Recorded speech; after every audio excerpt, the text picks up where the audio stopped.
বলছে a man sells his typewriter at 10% loss.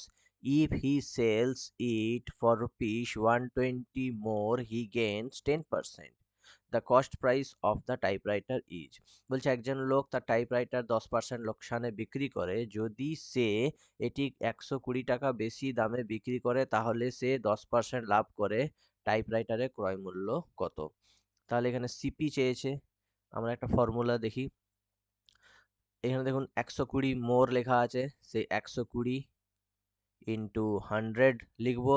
নিচে এইখানে লস বলেছে 10% আর গেন বলেছে 10%। যখন লস আর গেন থাকবে তখন এই দুটোকে যোগ করে দেব। তাহলে 10 প্লাস 10 20। যখন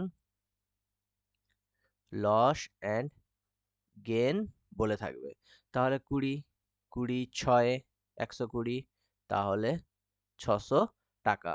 তাহলে সিপি বেরিয়ে গেল 600 টাকা। যদি আমাদের এসপি চাইতো তাহলে কত হতো? 600 ইন্টু কত বলেছে? 10% লস, তাহলে 90/100।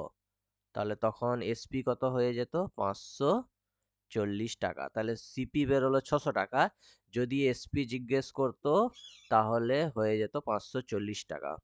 এইখানে মনে রাখতে হবে মোর অর লেস যাই থাকুক না কেন, more or less into 100 by সিপির formula more or less into 100 by profit plus loss. Gain আর লস বলা থাকলে যোগ হবে, আর দুটোই প্রফিট আর দুটোই লস বলা থাকলে এখানে মাইনাস হয়ে যাবে। ঠিক আছে।